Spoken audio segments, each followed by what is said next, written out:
Welcome back to another episode of the 20s Detox. I'm Bianca, your host, where we dive into all the things that I'm learning and unlearning in my 20s to elevate this decade. Before we get into this episode, make sure that you are subscribed, and if at any point the ideas that I have align with you, be sure to send it over to a friend who might also want to listen to it as well. Today, I'm going to be talking about 8 different mindsets for people in their 20s to no longer feel behind in your path and to just trust the pace that you're going at in your life. In your 20s, it can feel like you are always behind.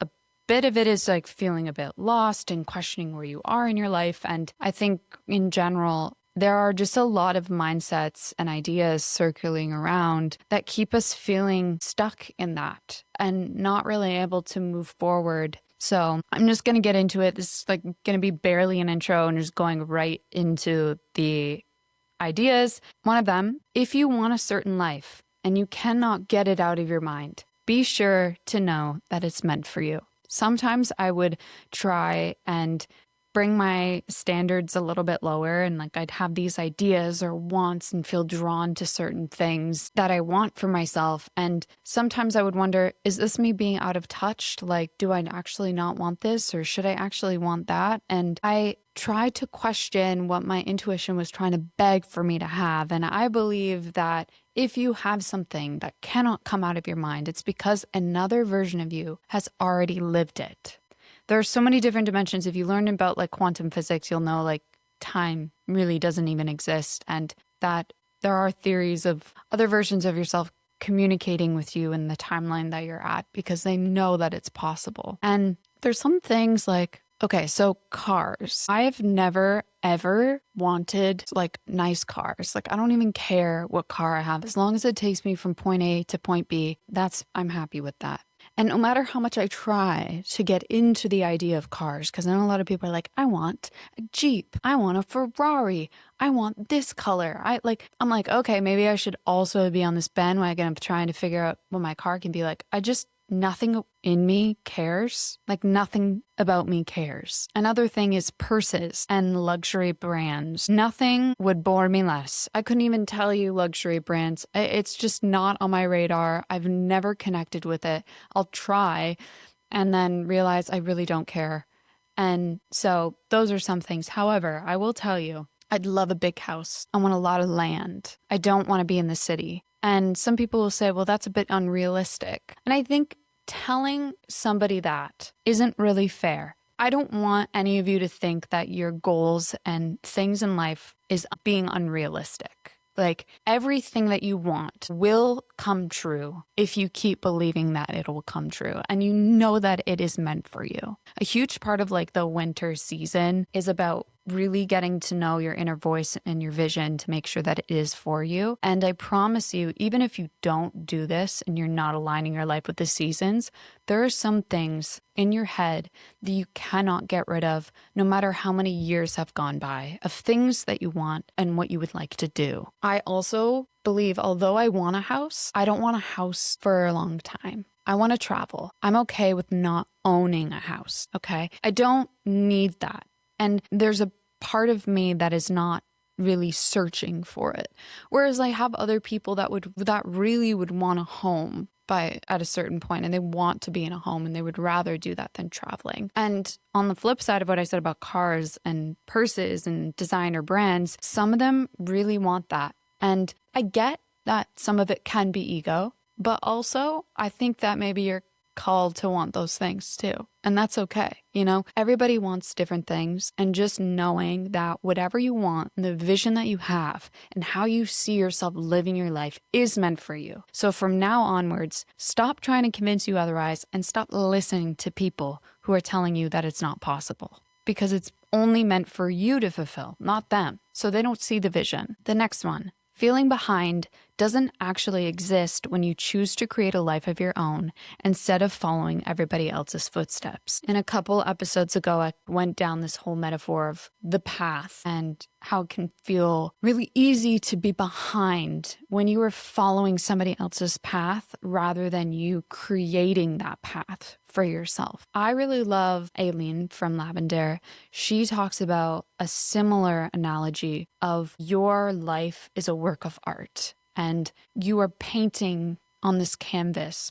Originally, you had this canvas of all these different shapes and colors that other people have helped you do or painted for you, potentially your parents and your teachers and your mentors. And then there reaches a point where they're no longer holding the brush. You are. You're holding the brush and you're painting. And it's up to you to decide whether or not you want to continue painting in those shapes or create new shapes or paint over it. And then also realizing maybe the style that you're going for in that painting requires certain practice. You need time to build those tools and that capability before you're able to paint in the way you want to.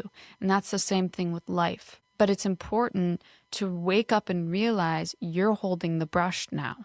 You're allowed to choose the way that painting can look like, just like you're able to choose what path you want to go on. And you can take a step off of somebody else's path and maybe take a step path into yours. And that idea and visualization is really freeing when you come to think about it, because then there's no time limit on when you're supposed to achieve something and how it's supposed to look like and who's supposed to be there with you and what it, how to compare it to somebody else's, because you are freshly building a new path that involves your tools and your personality and experience and uniqueness. So that was an analogy for just saying, if you want to live a certain way and do certain things, stop thinking that it needs to look like somebody else's life, and potentially stop copying people's habits and lifestyles and routines,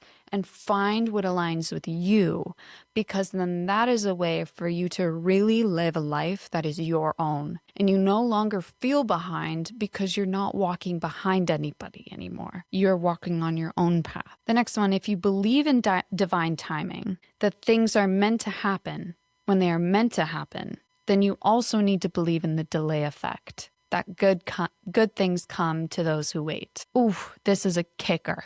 It's similar to the thing about number one, right? Like, you have this idea of what you want in your life. What you want in your life, will come true because you cannot get it out of your head, and you trust in divine timing that it will happen when it is meant to happen. But that buffer stage of the delay of this vision and actual creation happens for all of us. And during that delay effect, you just need to realize that happens. And this is actually carrying into number 4 of knowing that there's a time to surrender and then there's a time to act. And that really requires you to be in tune with your intuition and knowing what you're meant to be doing at this point during that delay effect in order to get to the real vision. There are times when you are meant to act on certain things, on baby goals to get to that point. And then there are other times when you are meant to let go and surrender and rest. And I like to do this in alignment with the seasons. This is what it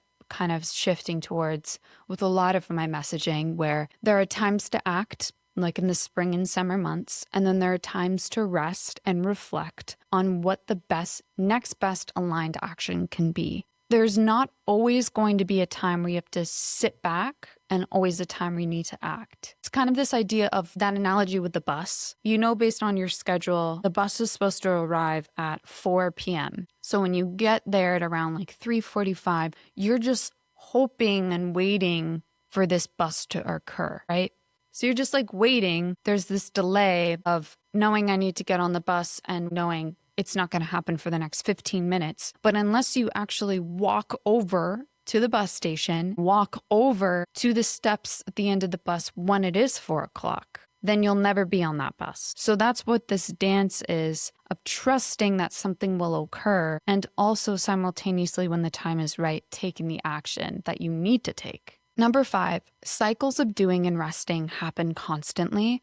Don't identify with either. This kind of bounces off of that one as well, to not over-identify and get lost in either the resting or the doing. I think of it like a dance or ocean waves. It will take you in different directions. And it's important to kind of be limber and flexible and realize maybe what you thought that baby goal is the baby goal. So I'm thinking like, okay, so the big goal is to live in a house and live in a big house with lots of land, somewhere more rural, etc.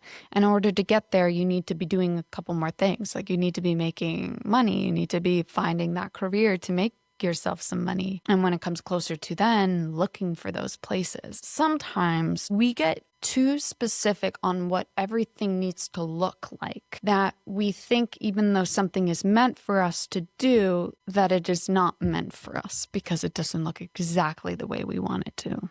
Like breakups. Do we want that to happen? Did we see that happening? No. But maybe the universe has another person for you. So even though you had this main goal of finding your person to live in that big house with, that person, although did feel right and you think was right, isn't for you. And sometimes you need to just learn to go with the flow of life and trust that that is what is meant for you. But the more that you resist changes of resting and doing, the more that you will see a lack of growth, because it's not like this, okay, I'm resting 1 minute and I'm acting another and then I reach what I want. It's like this whole wave of messiness and backflips and circles, and somehow you get eventually to where you would want to be. And then you're like, I didn't envision any of that. And I didn't know that it would look like any of that. And I also didn't know that it would look like it does right now. But the feeling is still there. The feeling of what I really wanted is still there. And so like that is definitely easier said than done. Just like knowing that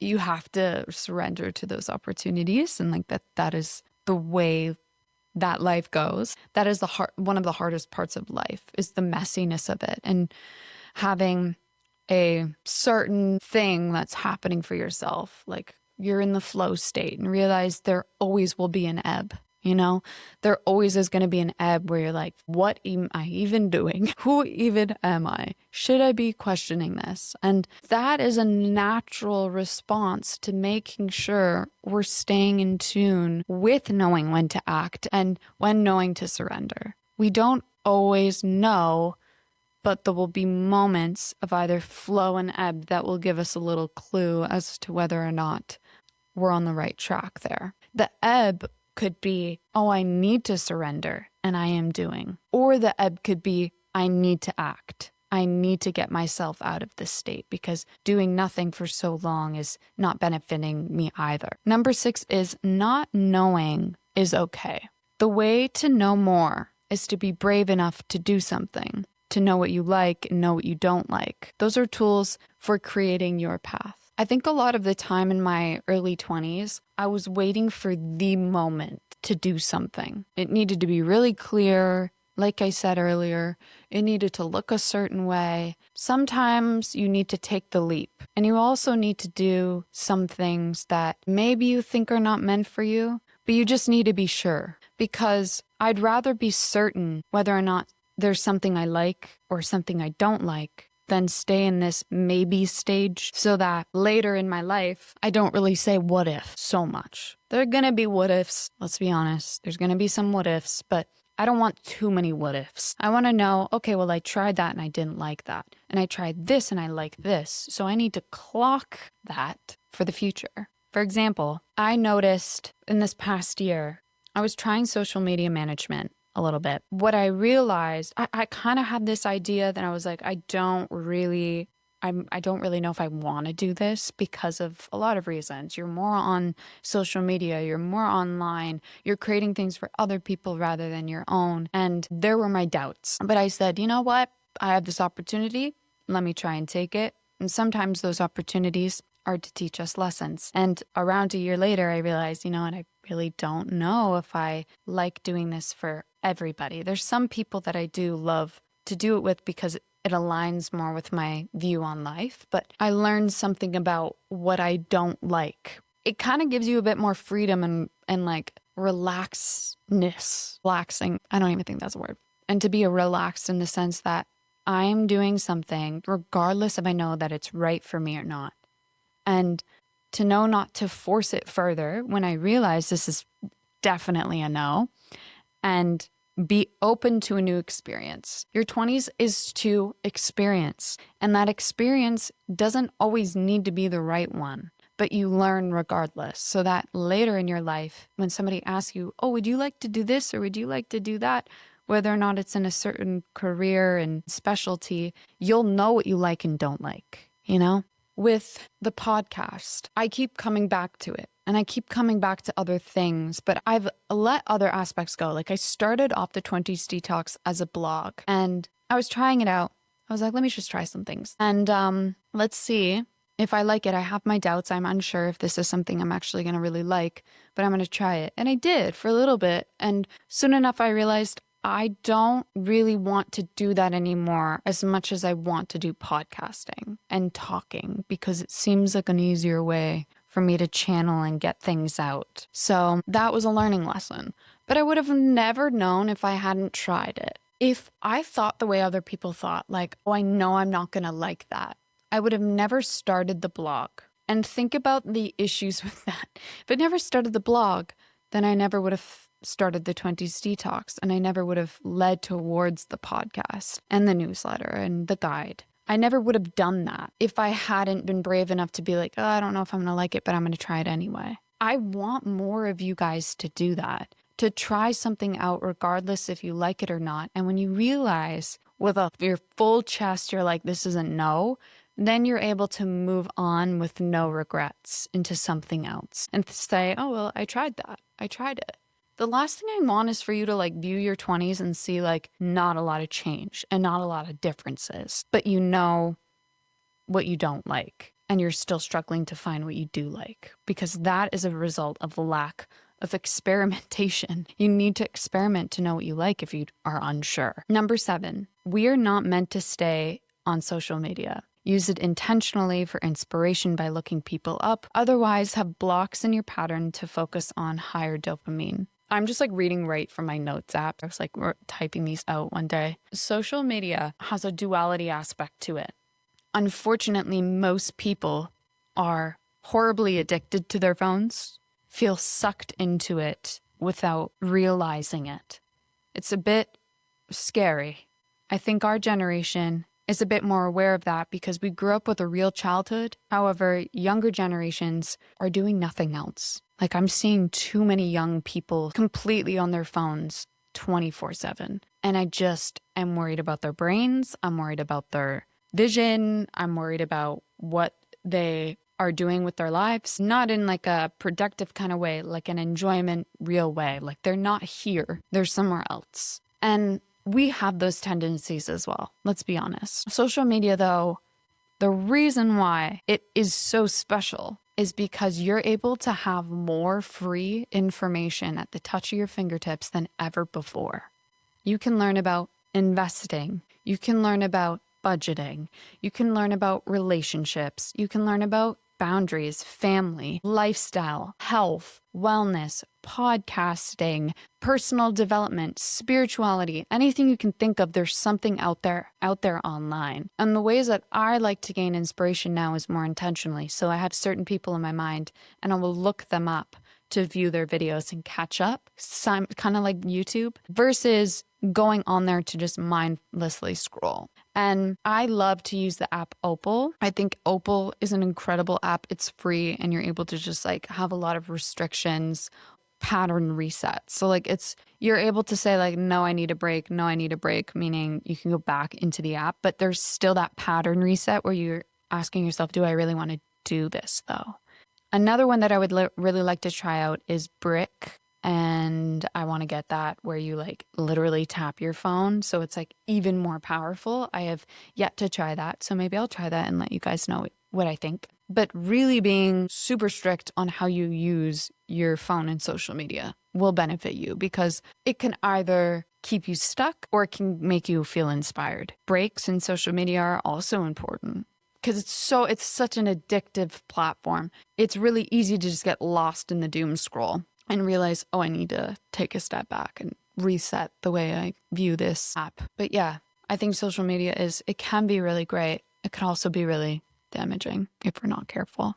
Last one, number 8, appreciate what you have right now. Have affirmations for the money you have in your bank account, your opportunities so far at work, the roof over your head, and staying optimistic creates the best work. I love this. It's also really in alignment with winter, because winter is a time to slow down and just appreciate what you have and what you've experienced in the last year. It allows you to stay in an abundant mindset.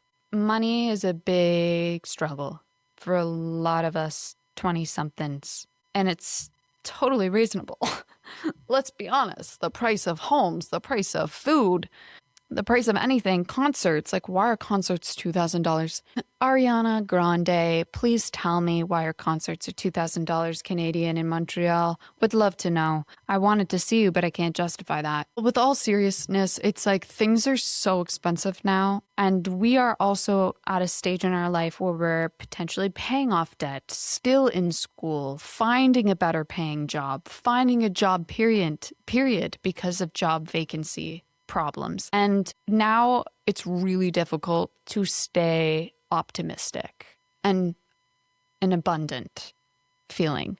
What I am doing now is really practicing on being more mindful.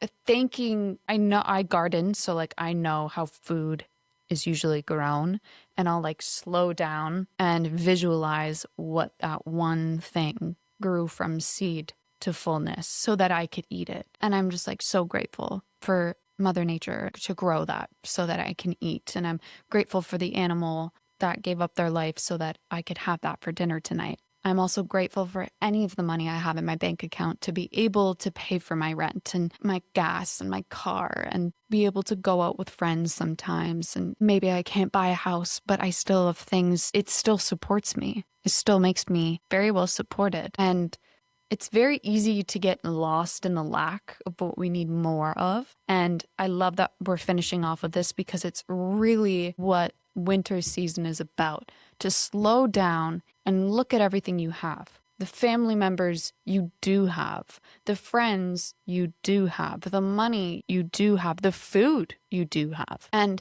look at what you have and be grateful for it. Feel as rich as you can in those moments as you would maybe later with all of those extra things, because that is you staying in alignment with abundance. And abundance is the only way to attract what you want. So I think that's a good way of finishing it off. Those are 8. I'll just quickly recap. 1, if you want a certain life and you can't get out of your head, it's because it's meant for you. 2, feeling behind doesn't exist when you create a path for yourself rather than follow in somebody else's footsteps. 3, if you believe in divine timing, also need to believe in the delay effect. 4, to carry off of that one, there are times when you need to surrender and rest, and there are times when you need to act in order to fulfill the right divine timing. Also, a piggyback off of the other 2, number 5, do not over-identify with a certain stage. Allow yourself to continuously stay in the flow and recognize the ebbs that pull you out of it, so that it'll give you it actually will give you more insight when to act, when to rest. 6, not knowing is okay. Better to try something and realize you don't like it than to not try anything at all and not even know what you would like. 7, use social media in a smarter way. Do not doom scroll. I don't recommend it. If you want to, at least set reminders, set timers, limits. But I would view it in a way of you have so much information at the touch of your fingertips. Use it by searching up certain people, remembering the people that you feel inspired by and searching those people up on social media. And that's what you're going to get from that. Last but not least, appreciate what you have now, because staying abundant, staying happy and grateful for whatever you have now will be the best thing to propel you forward in a way you're meant to go. I hope that you enjoyed this episode. Just a reminder that I have a guide, Align Your Life with the Seasons, out, and it's really piggybacking off of this idea of gratitude and celebration and surrendering as well, because winter is a time of building your vision, building the intuition, and you'll actually, because of this guide, might fall in love with winter. I know, seems crazy, but I'd love for any of you to check it out. There is a preview on the website, so you can just read through it a bit more and ensure that it would be something you would love. And yeah, I'm so grateful for you. Thank you so much for listening, and I will talk to you next week. Bye.